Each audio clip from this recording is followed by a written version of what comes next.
Hey, good evening and welcome to the Planning Commission of the City of Moreno Valley. I now call this meeting to order on September 10th at 7 p.m. One thing I'd like to mention before we call roll call is that the passing of Jeff Barnes recently. The commission extends our condolences to the Jeff Barnes family. He was a member of the Planning Commission for a number of years. He was a great member and a friend all. Roll call, please. Commissioner Brugueras? Here. Commissioner Stefan? Present. Commissioner Harris? Here. Commissioner DeJohnette? Here. Commissioner Sims? Here. Vice Chairperson Baker? Here. And Chairperson Corsick will be absent this evening. Okay, I'd like to, the Pledge of Allegiance will be led by Commissioner Brugueras. Thank you, Chair Baker. I want to dedicate the Pledge of Allegiance to Mr. Jeff Barnes and his wife and the family. Let's begin. I pledge allegiance to the flag of the United States of America and to the republic for which it stands, one nation, under God, indivisible, with liberty and justice for all. Okay, we're not going to move to the approval of the agenda. Could you please raise your hand for a motion and a second, please? We have a motion from, oh yes, thank you. Motion from Commissioner Brugueras and a second from Commissioner Harris. Okay. We'll Let's now see. do You need roll to call do- vote. Oh, okay. Commissioner Brugueras? Yes. Commissioner Stefan? Yes. Commissioner Harris? Yes. Commissioner DeJohnette? Yes. Commissioner Sims? Yes. Vice Chairperson Baker? Yes. And Chairperson Corsick is absent. Okay, now I want to go into the public comments procedure. During the public comment period for each item, as well as during the public comment period for items not on the agenda, each member of the public who has signed up to speak will have a maximum of 3 minutes to speak. If you do not wish to make public comments, please be aware that you are attending this meeting through the Zoom platform and you will be displayed as a speaker. Those wishing to view the meeting without making comments can do so online via the city's website at www.moval.org/MV3Live. This link is available through the city's website, and it also can be viewed on YouTube and channel MVT TV3. Also, on public comments for items not on the agenda, your next item on public comments on the any item on the agenda, are there any speakers for the public comments at this time? No, sir, I have nobody signed up. Okay, thank you. On the consent calendar, the next item on the agenda will be the approval of the consent calendar, and all items listed under the consent calendar are considered to be routine and non-controversial and may be reached by a motion unless a member of the commission requests that an item be removed for separate action. Items withdrawn for the report or discussion will be heard after public hearing items. Questions or comments from the public on the consent calendar matter are limited to 3 minutes per individual, must pertain to the subject under consideration. The first item is the minutes of the August 13th, 2020 meeting. Could you raise your hand for a motion and a second to accept the minutes? I have a motion from Commissioner DeJohnette and a second from Commissioner Brugueras. Okay. You want to poll the group on that? Roll call vote. Commissioner Brugueras? Yes. Commissioner Stefan? Yes. Commissioner Harris, Yes. Commissioner DeJournette, Yes. Commissioner Sims, Yes. Vice Chairperson Baker, Yes.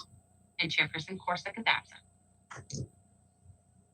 Next thing is non-public hearing items, no items for discussion. The public hearing items, Chairperson, the next item on the agenda is the public hearing items. Item number 1, a conditional use permit for Moval Nourish. Can we have a staff report? Vice Chair Baker, the staff report for this item will be presented by Senior Planner Sean Kelleher. Thank you.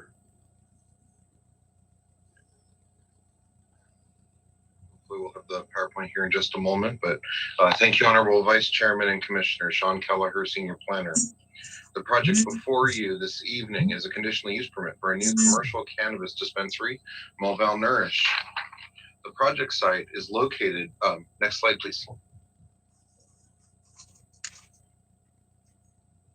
The project site is located on the north side of Sunnymead Boulevard between Indian Street and the eastbound State Route 60 off-ramp.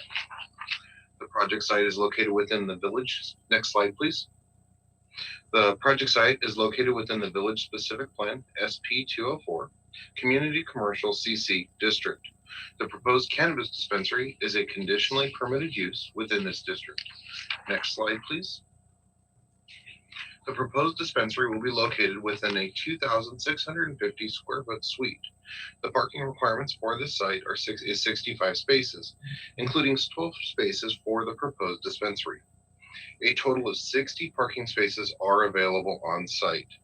Therefore, a shared parking study was prepared for the site pursuant to the shared parking provisions of section 9.11.070, adjustments to off-street parking requirements. The analysis found that the peak parking demand of the site would occur between 1 p.m. and 2 p.m., with a total of 59 spaces being utilized.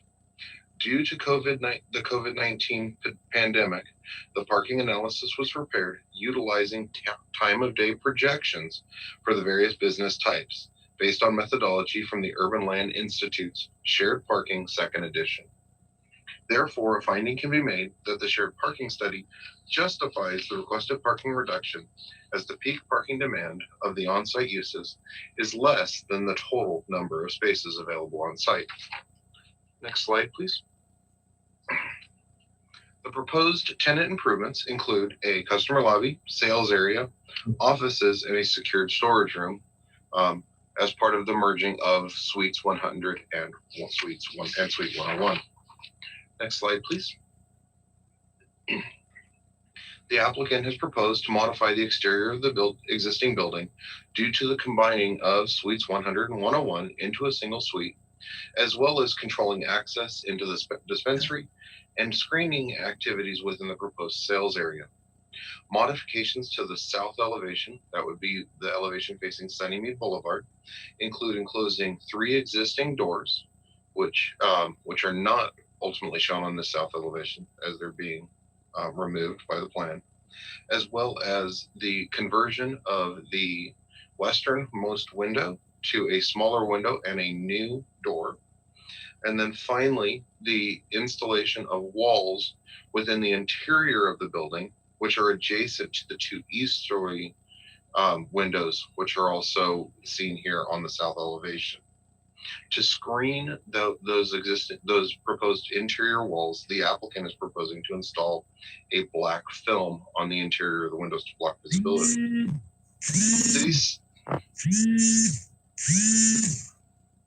City staff has spoken with the applicant's representative and expressed concern with the removal of the existing doors, as they provide architectural interest to the building. The representative has agreed to a condition of approval that requires the retention of these 3 doors that are already on the building today, and the installation of a wall behind them to make them no longer functional. Additionally, staff has provided a condition of approval recommending the applicant replace the existing windows that are proposed to be blocked by the walls with spandrel glass in lieu of the black film.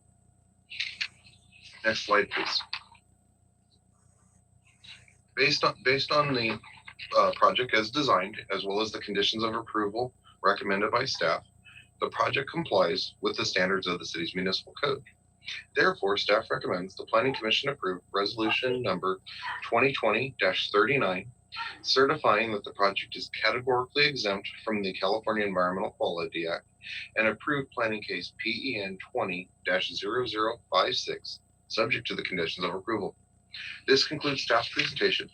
Staff and the applicant are available for any questions. Thank you. Do any commissioners have a question of staff? No questions? No. Okay, would Commissioner anyone Brugueras like to come forward and speak? would like to make a comment to Oh, I'm staff. sorry. Can you hear me? Yeah. Okay. Sean, as a reminder to the residents of Moreno Valley, we do have other areas that are been approved for cannabis, yes? That is correct. Okay, because most of the time we see everything going to Sunderby Boulevard, and there's always that talk. But there are other areas that applicants can't pick. That is correct. There were, when the provisional business permits were established and when applicants were, when they were able to pick sites, they had the opportunity to pick various locations throughout the city, which we had, and that's why we have seen applications along Paris, along Sunnymead, and other streets in the city as well. Okay, I mean, Sunderby Boulevard is the favorite right now. So anyway, thank you so much for the answer. Hey, Sean, this is Ray. I got one question that was brought up to me. Who sets the hours on these? Like, is it 10 o'clock the latest these cannabis can be open, or is that something up in city ordinance, or is that a state law or rule? That's within the state provisions. State provision. And 10 But o'clock is 10 o'clock the magic number? yes, and it's also written into the conditions of approval for the project as well. Okay, very good. Thank you. I was asked that question. Thank you. Now, is that all for, is there any other commissioners that'd like to make comments to staff? Yeah. I would. Okay, sorry. I was just wondering, since we have a lot of shopping centers and things that were built maybe 30 years ago, and maybe the rules are different for parking, and it seems to be coming up multiple times that we're short like 1 or 2, or in this case 5, and then then we go into the shared parking thing. Couldn't those since they were legal at one time, couldn't they be grandfathered in so we don't have to put the developer through all this? Because of the fact that it's a change of use and requires a conditional use permit, and the way that the provisions of our code are written currently, we do have to go through the parking analysis steps currently. We have been able to work with the applicants fairly quickly to resolve these, to resolve the parking item itself. Generally, the parking analysis takes 1 to 2 reviews, and we have a analysis that we can bring forward to the commission. Thank you very much, Sean. Is there any other questions of staff? I don't believe so. Okay, the next thing we'll do is ask the applicant to come forward and present his program.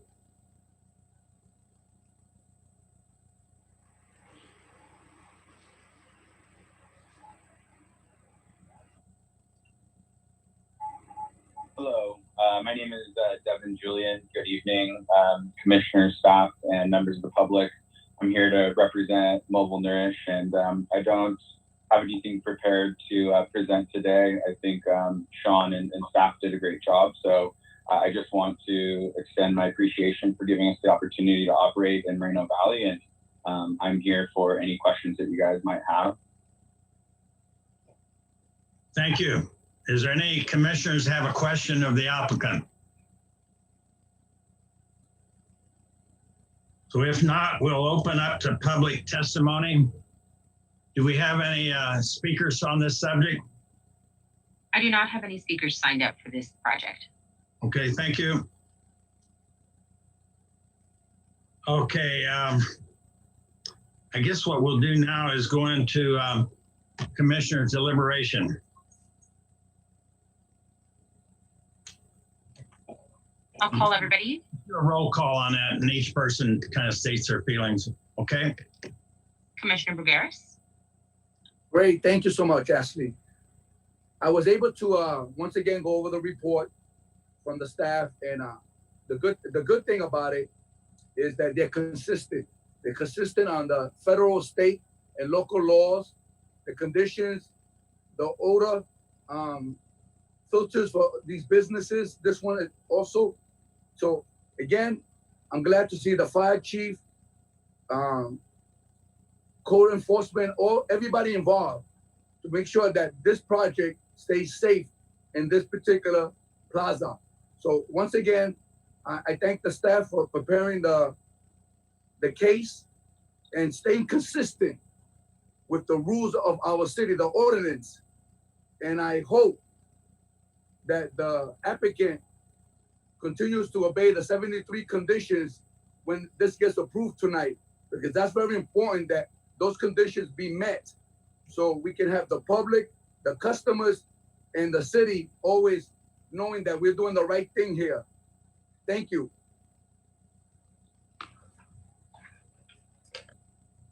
Commissioner Stefan, Yes, I think with the cannabis, it's pretty cut and dry. They have to go by certain rules and regulations, which they are very stringent on.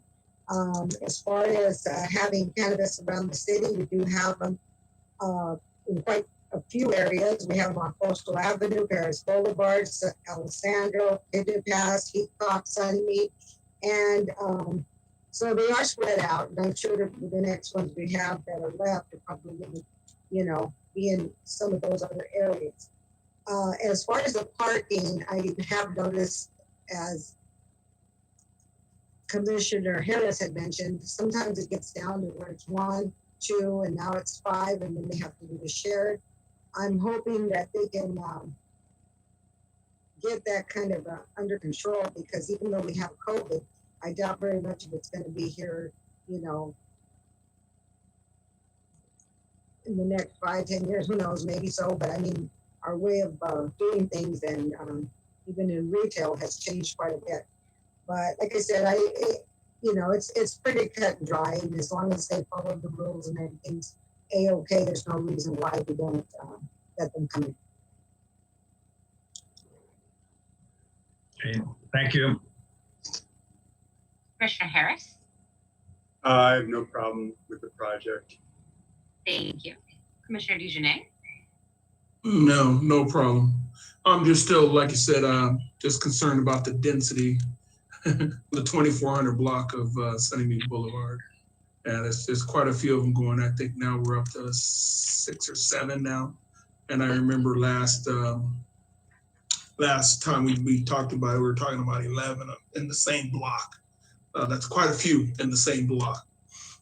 So I don't know. Now this has no reflection on the applicant or anything like that, but I do think that as a city, we probably have to think about some type of, like Commissioner Sims mentioned last time. I mean, if we put 11 liquor stores in the same block, we'd really be thinking about it.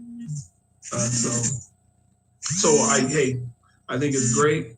I love that Sunnymead Boulevard is getting some revitalization, some new businesses in there, some upgrades. We definitely need it in the area. So good luck to the applicant. thank you.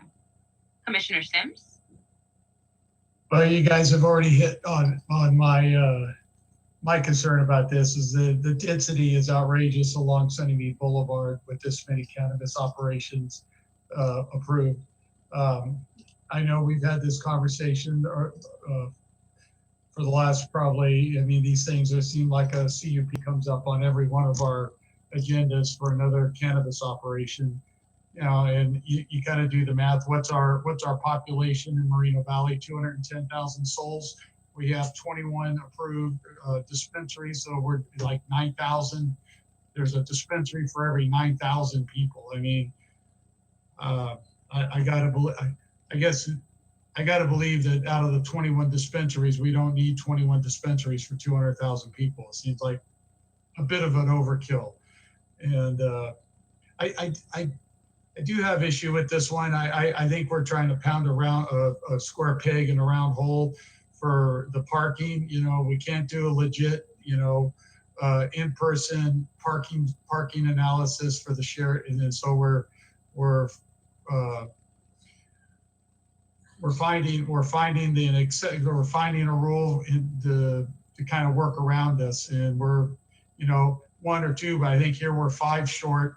I don't know who owns the property. I don't know what the other businesses are in, but it just dawns to me that at some point, you know, what if I had a business in that retail area and I was impacted because there truly is a lack of parking. So I guess, I don't know. I go back, you know, you said it already, Commissioner DeJournette, if these were liquor stores, every bing, bing, bing, bing, bing, bing, bing, right down Sunnymead Boulevard, I doubt if we would approve that. I doubt if they would get the approval through the liquor license people and all that stuff. So I don't know, I'm ranting, I'm sorry. But, you know, at the end of the day, the project apparently fits within the square boxes of the ordinance that the city council's approved for these operations. I will have to see if these all come to fruition. I personally hope they do not. Thank you. That leaves you, Vice Chairperson Baker. Well, the only thing that I'd like to say on these, it is upgrading Sunnymead Boulevard, and we're getting some parking lots and some landscapes and some lighting straightened out. And it will provide some additional security in certain areas there. But it does seem like we're getting a lot of density going in that area. But if they're approved and the city council set it up, we got to move forward on it. And I think it's a good project.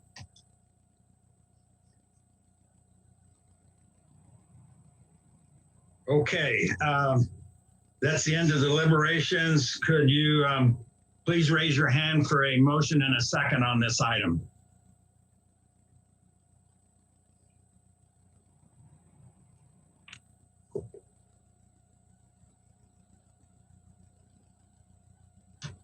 I have a motion from Commissioner Brugueras.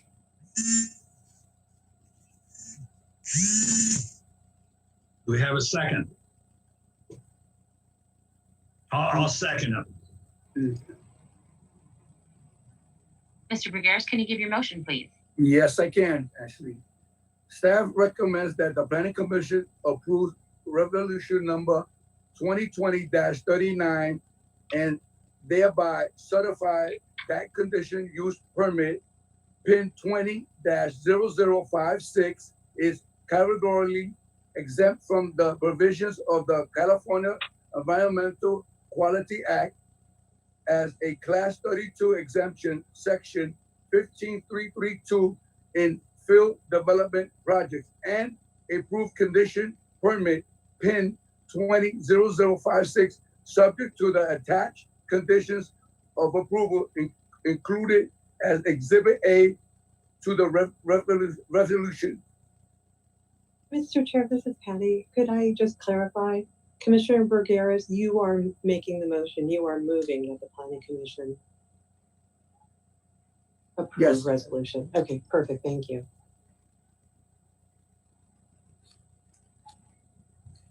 Okay, thank you. Can we have a roll call vote on this item? Commissioner Brugueras? Yes. Commissioner Steffen? Yes. Commissioner Harris? Yes. Commissioner DeJournette? Yes. Commissioner Sims? No. Vice Chairperson Baker? Yes. And Chairperson Corsick is absent. Okay, thank you. The next public hearing item will be item number 2, tentative track map 37725.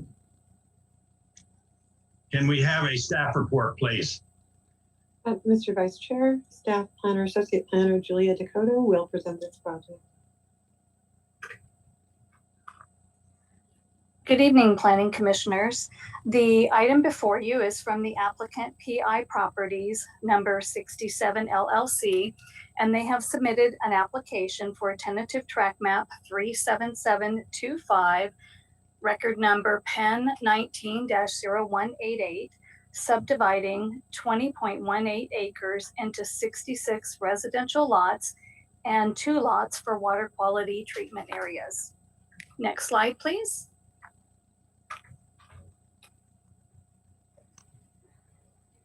The 20-acre parcel is undeveloped property at this time. There are 5 parcels that make up the 20 acres.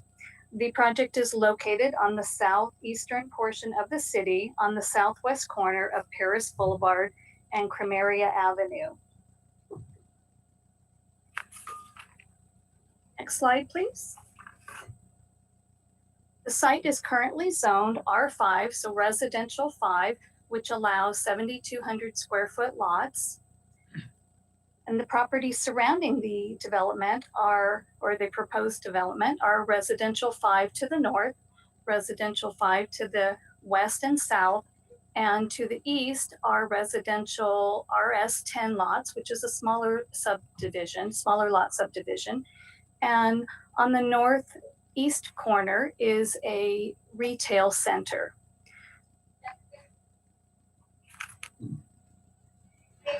Next slide, please. So this is the tentative parcel map, and it has 66 lots with the 2 extra lettered lots, Lot A and Lot B, for the water quality retention basin areas. The project will access the site mainly from Cremeria, and then will also go down Taro Lane and Kettingbird Lane, connecting the properties or the parcels to the south to the new track. The track will not access from Paris Boulevard. The track proposes the 66 lots, and the lots will range from 77,212 square feet to 15,950 square feet, depending on the lot with the lot area within the track. The project includes perimeter fencing around the site, and the project meets the goals and the requirements of the city's municipal code for residential development and tentative track map development. Project impacts were found to be less than significant for most categories in the initial study. However, wherever there were impacts identified, mitigation measures are included in the project to reduce those impacts to less than significant. I'm going to touch on the northeastern corner of the site. Just for reference, that site, because of the drainage that the project will have to do to keep all the water on site and treat it within the water quality basins, the southern portion of the site will be raised up higher than the existing development. So there will be a 4-foot retaining wall on the southeastern corner of the site. And as it moves westerly, that retaining wall will taper down. On top of that retaining wall will be a 5-foot block wall and a 1 foot of tubular steel fencing on top of that, so that all the property owners on the new development will have a 6-foot fence. And then that'll also create the fencing for the southerly side as well. Next slide, please. As the tentative track map proposed, PEN 19-0188, map 37725, as presented, meets the requirements of the city's municipal code. With that, staff recommends that the Planning Commission approve Resolution 2020-38, and thereby adopting the initial study mitigated negative declaration prepared for the tentative map 37725, Pen 19-188, on file with the Community Development Department in compliance with the California Environmental Quality Act and CEQA guidelines. Adopt the mitigation monitoring and reporting program prepared for tentative tract map 37725 included in the package this evening. And staff also recommends that the Planning Commission approve Resolution 2020-32, thereby approving tentative tract map 37725 with the conditions of approval included in the packet as Exhibit A.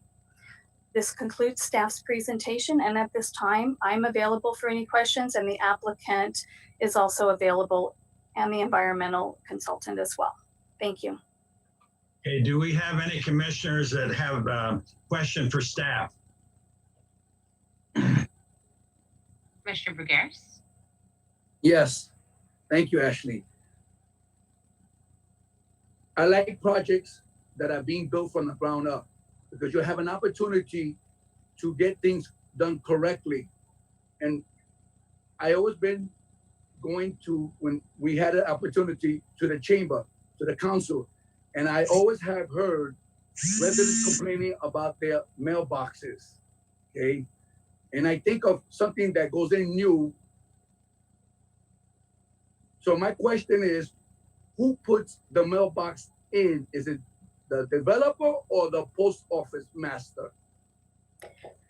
The developer will work with the post office to determine the location and the type of mailboxes used for the site. Okay. Because again, we have an opportunity to correct things from every developer from this point on. So when the box goes in, I'm hoping that we are going to put them close to a street light or have a individual light over the mailbox. So when people come home, they'll be able to see the box and there'll be light. And at the same time, we know that a lot of the houses today have the Ring, they have cameras. So again, hopefully we can also capture somebody breaking into the box, and I hope that doesn't happen, but there'll be a lot of lighting so we can build it from the ground up. So that's what I'm hoping. So thank you. I'll talk to the developer when he gets his turn. Thank you for the answer. I have one more. Okay. The HOA. Okay. It says here that the applicant shall provide an HOA to maintain the water quality treatment and facility. Now, is the HOA only going to do that, or is the HOA also going to maintain the properties that are going to be built there, the 66 houses that are going to be built there? No, the HOA would be to maintain the water quality basins and any exterior landscaping that the city does not maintain. However, it does not maintain the individual properties, the 66 lots, once they're sold. So what I mean by that, are they going to tell the homeowners to cut the grass or make sure they have grass in the front? Nothing like that? No, they're not required to have that type of an HOA.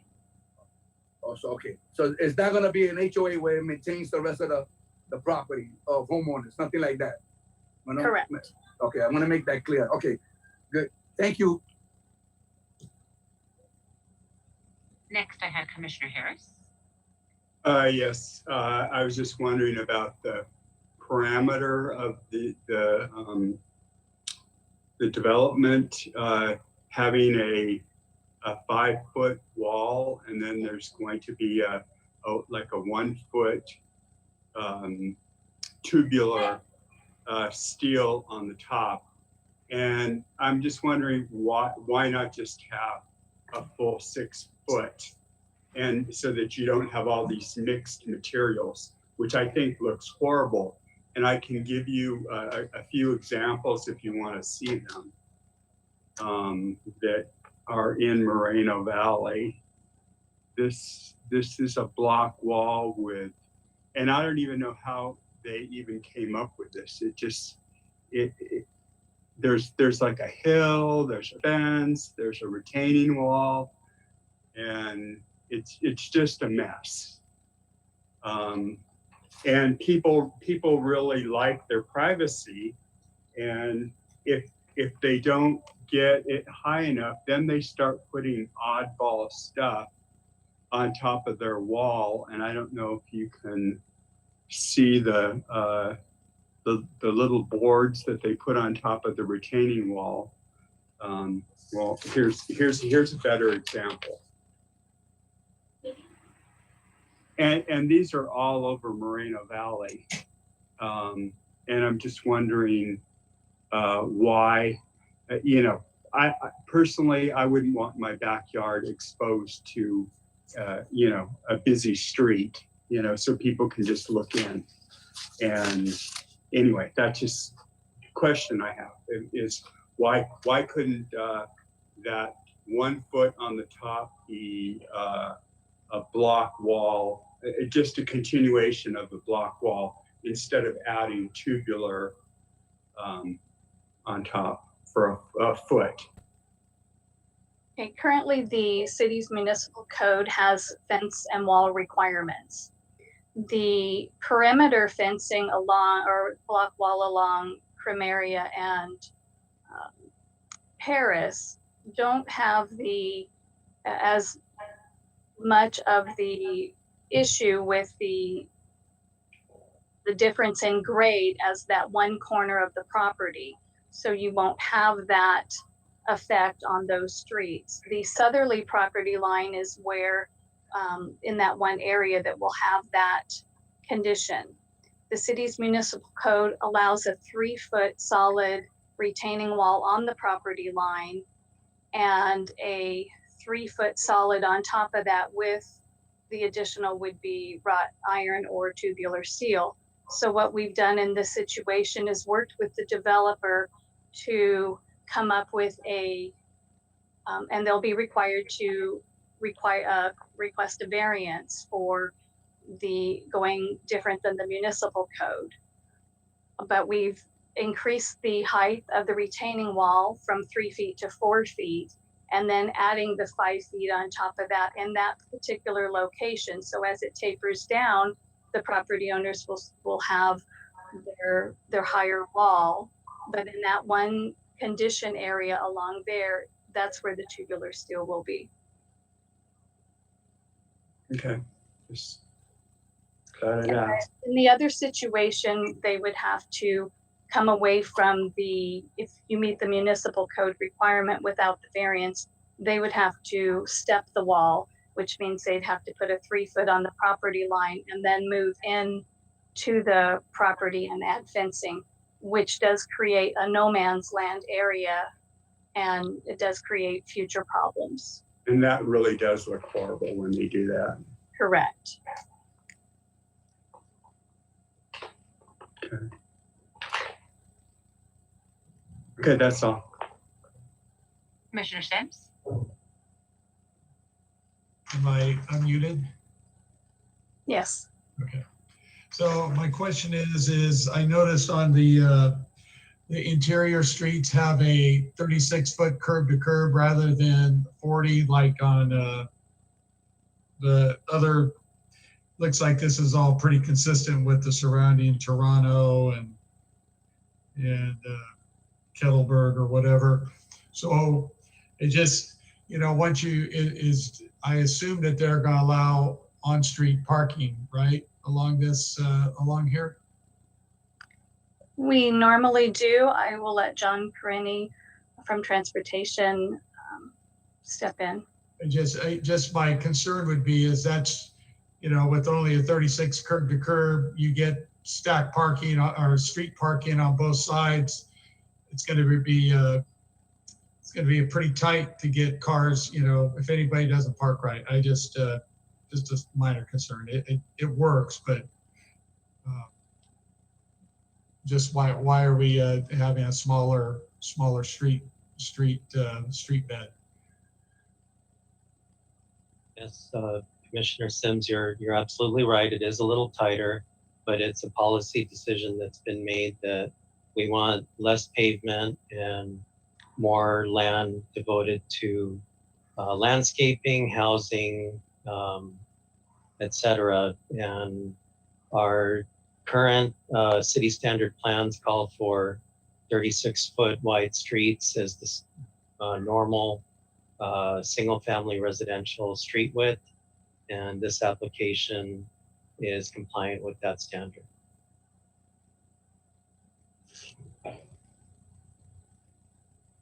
Thank you.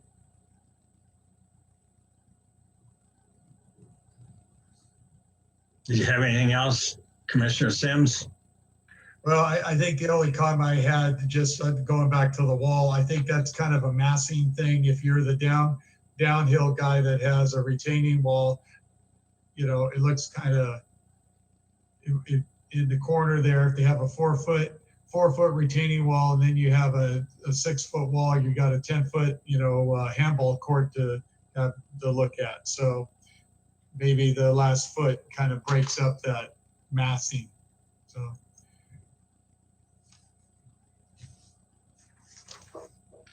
Okay, thank you.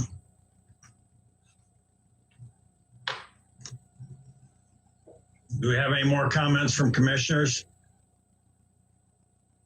Yes, Commissioner Steffen.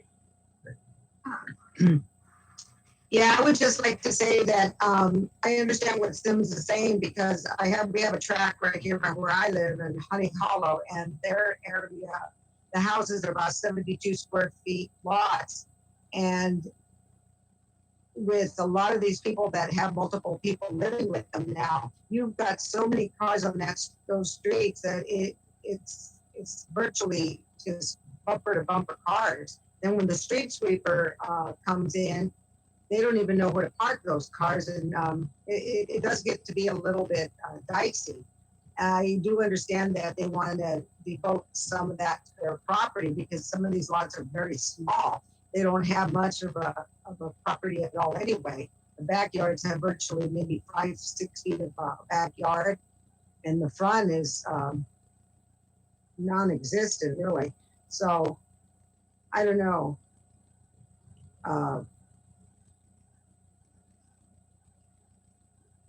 I have a little bit of an issue with that, but that's all I want to say.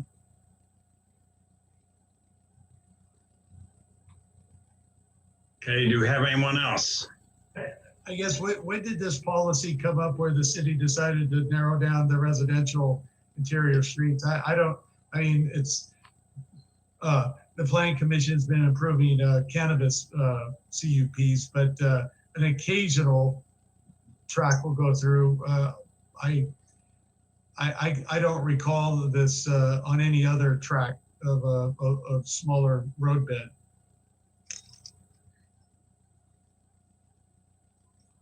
Commissioner Sims, I'm going to direct your question to Michael Lloyd, the Engineering Division Manager, because I think he has a little more history on it.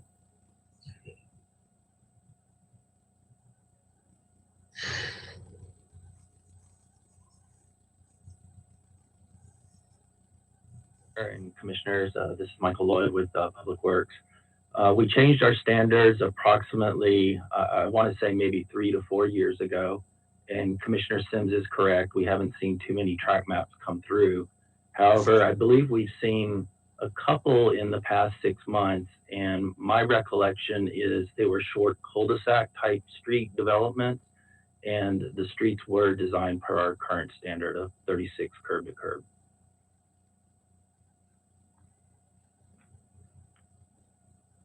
Okay, thank you. Any other commissioners or comment or staff? No, sir. I don't have anybody else. Okay. Would the applicant like to speak to this issue? Hi, good evening. Vicki Valenzuela with Thatcher Engineering and Associates. We're representing PI Investments on the item before you. For the record, we have reviewed the staff report and conditions of approval and concur with staff's recommendations. We'd be happy to answer any questions that we can answer. Okay, do we have any commissioners that have a question of the applicant? Commissioner Brugueras? Okay, I live in a newer home, and there's some things that are on this house that I want to know, are you going to put them on the development that you're going to try to get approved tonight? Are the houses going to have sprinkler systems on each one of them? Yes. Are they also going to have solar on top of the roof? I do not know. We have no house plans at the moment. I thought it was a policy that the new homes had to have solar on top. Staff? The application before us is the tentative track map, which is just to subdivide the property.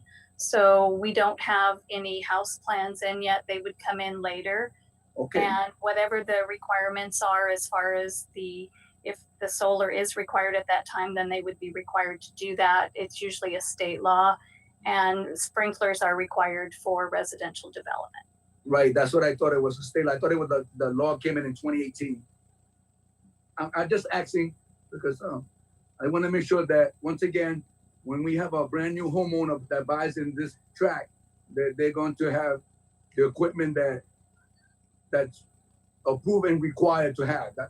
That's what I'm looking for, to make sure that it's built, once again, from the bottom up correctly, so there'll be no fault in the end.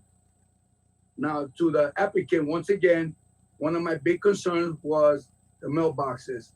And I know that the staff said that you will be working with the postmasters about where you're going to locate them and how they're going to be put and whatever material they're going to use. So my hope that you will work with them and you will use lighting over the boxes as much as you can to protect your future homeowners. Because when you have a lot of light, you have a lot of happy campers out there. And that's for sure. Just like my neighborhood, it's a nice, quiet neighborhood, but it has a lot of light. And we're all happy to be inside our community safe. So the other thing I admire about you guys, that you did keep the 7,200 square foot, because I looked at your map, your track map, package number 68, and I looked at all the little square boxes. And I looked at 7,200 and 15,000 square foot lots. So that's a 3/4 lot, you know, that for those that get there first, because it's who gets there first to pick the bigger lots, you know. And you did give space for those that want to use that for other reasons, but I'm glad that you kept your promise to the 7,200 and more.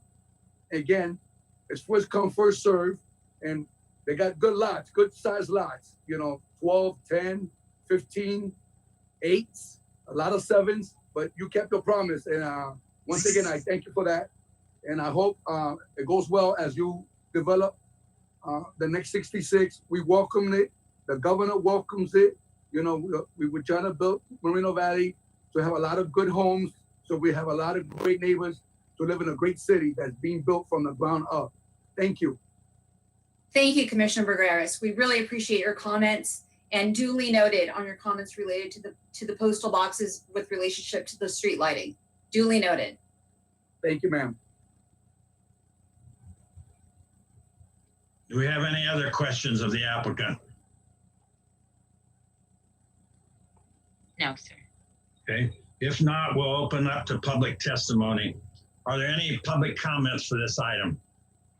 I do have somebody signed up by the name of John Lee. I Okay. have one speaker in the queue. Yes, Is this John Lee? yes, it is. Right. Thank you, John. Welcome. Can I start? Yes, please. Hi, my name is John Lee. I will be speaking for the Lee family. Our family owns a property adjacent to project location to the south on Paris Boulevard.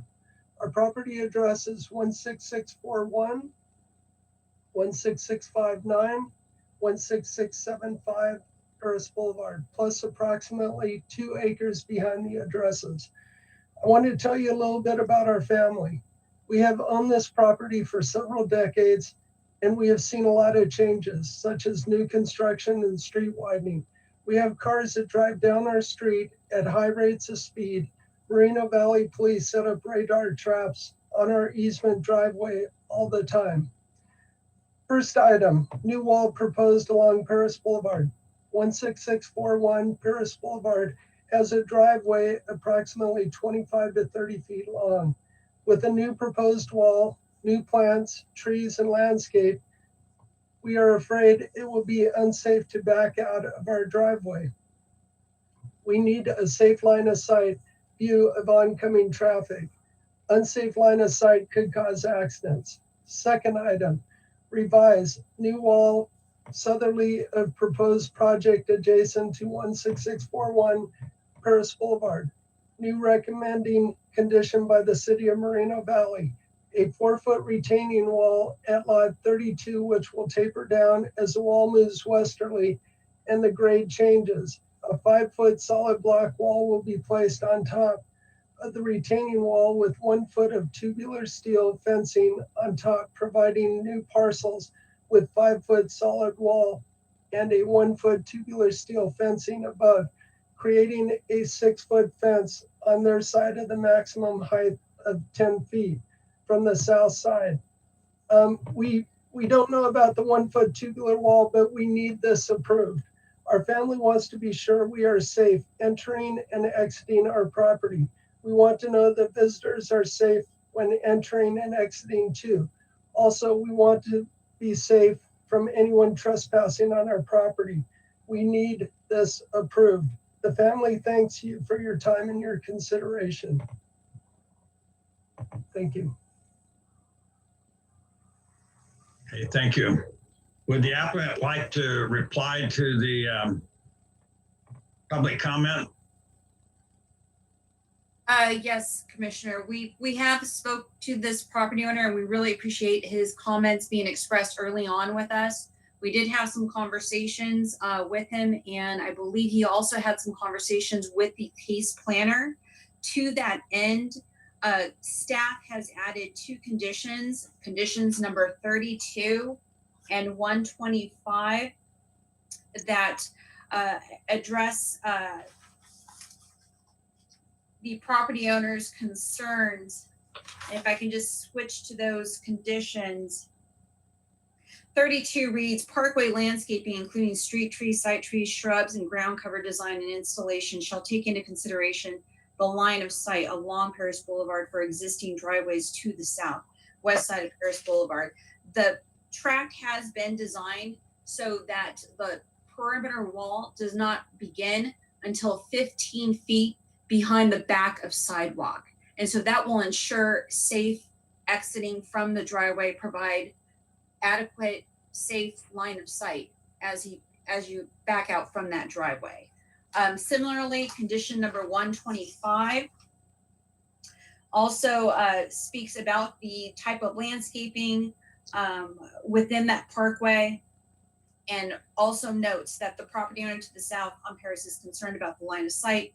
Take this into consideration during design. And so during final design, we will ensure that the line of sight is maintained for safe exiting movements from all driveways. Thank you. At this time, I'd like to close the public comments section of the meeting, and we'll go into deliberations with the commissioners. Can we have a roll call? Commissioner Brugaris? Yes. Are we doing roll call or are we doing? We're doing deliberation. Deliberate. Okay, thank you. So I want to thank the applicant for answering the residents' question. I hope that the residents found some satisfaction on number 32 and 125, that they're going to do their very best to make sure that you're safe. And we are going to make sure that they keep their promise. Again, the applicant has 153 conditions that they have to meet before they get the keys to build. Things like that. So again, we are looking out for you, making sure that you have the right to come out of your property safely. So again, I hope that she answered your questions. For me, I welcome 66 more houses in the city of Moreno Valley. If the governor was listening to this, he will be happy too, because we've tried to fulfill our obligation of being one of the cities to provide housing for those that want to move into Moreno Valley, affordable housing at that also. So again, I welcome the applicant. I hope that they keep all their promises to the residents, to the new tenants. And I look forward to seeing the plans of the houses. My goal, and this is personal, or kind of my personal advice, I like to see a lot of single-story homes. I believe when you have a lot of single-story homes, people stay a little longer than have to leave their two-story. Eventually, we all get old, you know, and again, we get old and we can't go up and down those stairs any longer as we once did. So I like to see a lot more single-story homes. I know we're gonna have a lot of young families moving into this property because it's new, people are looking for new places to live in, safe, upgraded things. So I look forward to this project being approved. I look forward to seeing this project, hopefully in my lifetime, get built sooner than later. So thank you so much for coming to Moreno Valley. It's been a pleasure listening to you, and hopefully this project gets approved tonight. Thank you. Commissioner Steffen? Yes, I like the fact that the developer addressed the issues with the neighbor, and that just makes for a very good relation. I don't see a problem with the project.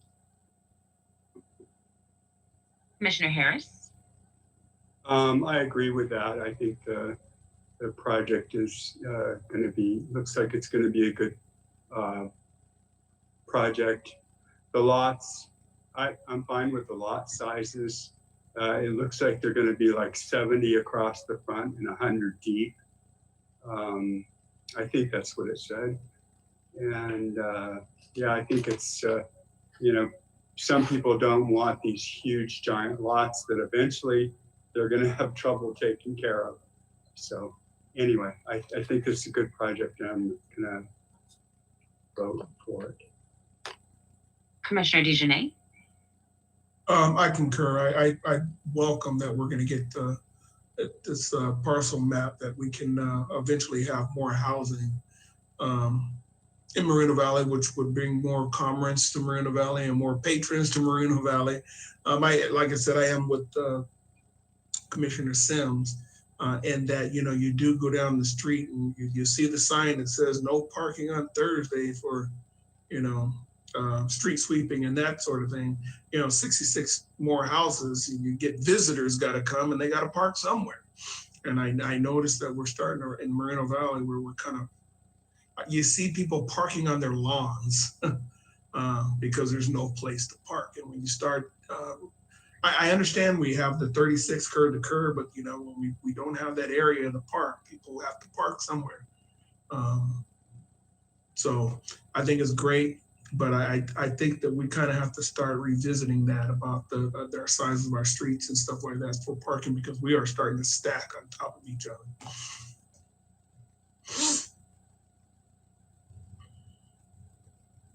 Commissioner Sims? I think it's a good project. I wish we could put on the track map or a requirement that they can't go to Paris to do their shopping. They have to stay in Moreno Valley, but selfish. But anyhow, I get the policy. I get the policy to reduce the street bed, the paved area.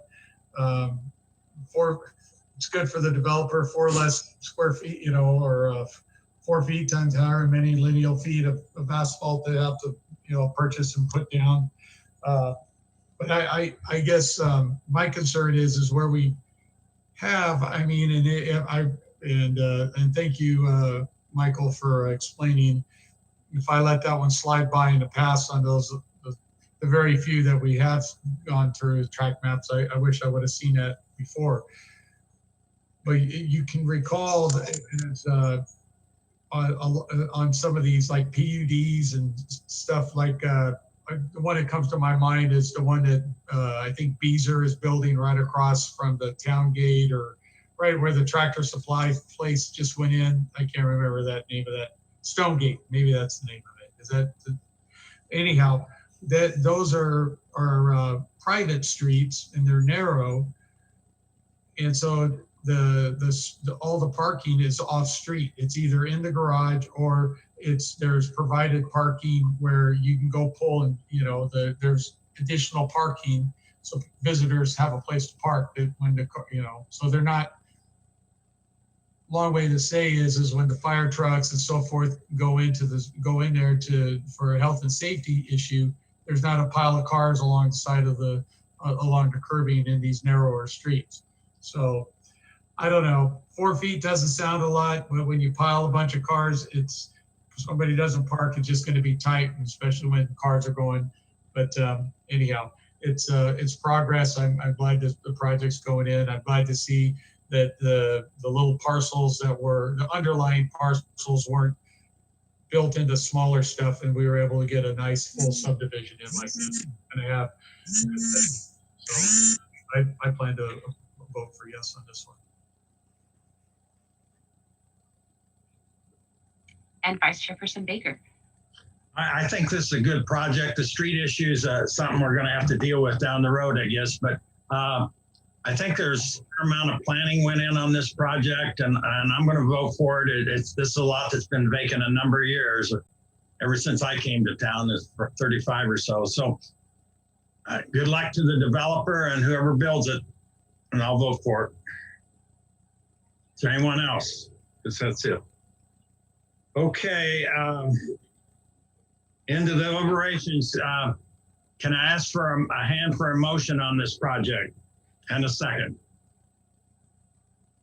We have a motion from Commissioner Sims and a second from Commissioner DeJohnette. Mr. Sims, could you please give your motion? Okay. I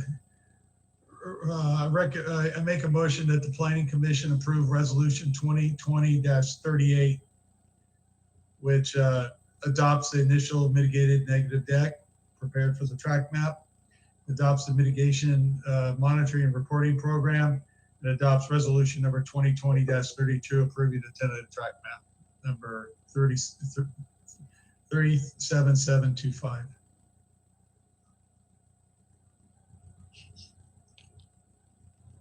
And our second? I'll second it. Oh. I believe it was Mr. DeJohnette. What? I'm sorry. Thank you, sir. Okay. So can we have a roll call vote on this? Yes, sir. Commissioner Brugaris. Yes. Commissioner Stefan. Yes. Commissioner Harris. Yes. Commissioner DeJohnette. Yes. Commissioner Sims. Yes. Vice Chairperson Baker. Yes. And Chairperson Corsick is absent. Okay, can we have a staff wrap up on this, please? Yes, sir. The action taken by the Planning Commission this evening is an appealable action. The interested party that would like to file an appeal may do so within 10 days of this action. If an appeal is filed, it must be in writing and directed to the Community Development Director, stating the specific reasons for the appeal along with the filing fee of $750. If an appeal is received, it would be agendized for a public hearing before the City Council. If I may, can I go back? Because I think we skipped that on the first item and the appeal is different. So I thought I would quickly summarize if you don't mind. Okay, sorry about that. No problem. It got past me too. The first item, the appeal is slightly different. So all of the things that I just read to you would remain the same with the exception that the appeal period for the conditional use permit is 15 days rather than 10 days for a tentative map. That's it. Thank you. Thank you.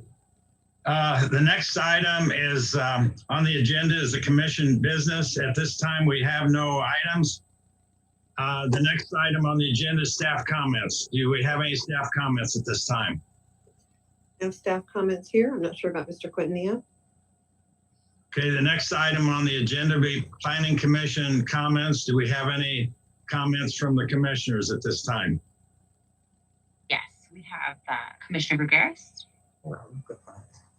I want to talk about Mr. Bond, Jeff. Jeff was my mentor. I knew him when I first started going to the planning commission. He was first a commissioner, then he became the chair. I learned a lot. I learned a lot on hand. He was helpful to me to understand how the process goes. So you didn't need to be a rocket science to learn something. You just needed talent. And talent was on that dais. Plenty of it. And there's still some there today that teach and give that talent for others to follow. I'm proud to know Mr. Jeff Barnes. I hope to see his family on September 30th. I'm gonna go by and say hello to them. I hope many of us will be able to do that. If somebody has the address, please give it up so people can go by and say hello to the family, because Jeff was a friend. He was a friend to Moreno Valley. He loved development. He loved to see the city grow. He always had a smile. He was never afraid to make a mistake and fix it. I'll miss him, but I always will have his memory and his talent, what he taught me. Thank you, Jeff. Hey. Thank you, Commissioner McGarris. Actually, I've got a note here. The wake is going to be on the 26th of September at the home. And I do have the address. If you want that, I can give it to you. I have it, but I think you should say it out loud so people can Okay, know I'm where not it's saying, at. but it is the 26th of September as opposed to the 30th, like you said. Okay, thank you, Commissioner. You got it. Do we have any other commissioner comments? I've known Jeff. I've known Jeff for probably 30 years or so. I used to work with him at a consulting firm, that civil engineering firm back in the day, and we used to play basketball and do different things. Anyhow, he's a good guy. I was able to go see him about 3 or 4 days before he passed away, and bottom line is he had good spirits. You know, he got dealt a bad set of cards, but you know, as a reminder, he lost one of his sons the last year, and his mother passed away like 2 weeks before he did. So that's his poor wife Ingrid. I really feel bad for her and the surviving son Derek. But he was a good guy, and like you said, he will be missed. He was good for the commission, good for the city. He's good, just a good guy. So, and the engineering profession's lost a good surveyor, designer, engineer. Okay, thank you. Anyone else? Don't believe so, sir. Not that I can see. Okay, at this time. I have one question to staff. I see on Redlands Boulevard near Eucalyptus that a bunch of K-rails are going in. What's the buzz? What are they doing? Are they building our roundabout, or when's that going in?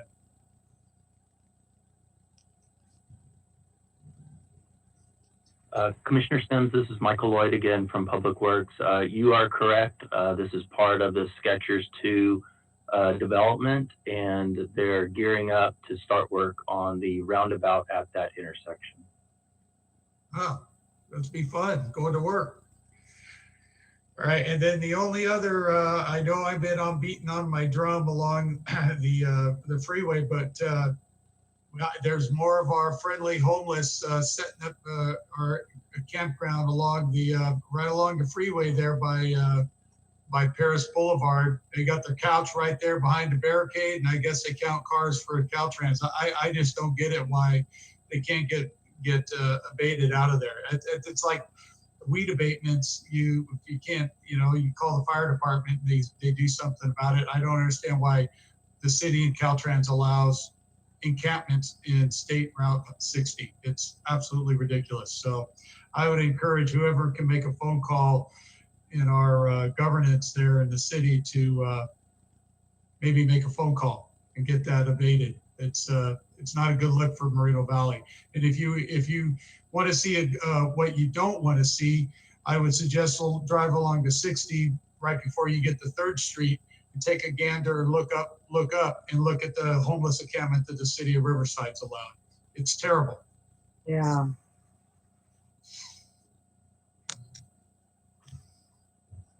Okay, anyone else? Okay. Oh, sir. Okay, is there anyone else want to speak? Okay, Commissioner, at this time, the planning commission meeting I'm is. sorry. Wait, sorry, go ahead. Mr. Baker, can you close tonight in the remembrance of Jeff Bonds? I will. Thank you, sir. Okay. At this time, I want to close the planning commission meeting in honor of Jeff Barnes at 8:11 p.m. to our next regular meeting at September 24, 2020. Godspeed. Thank you. Thank you. Good night, everybody. Thank you. Good night. Thank you.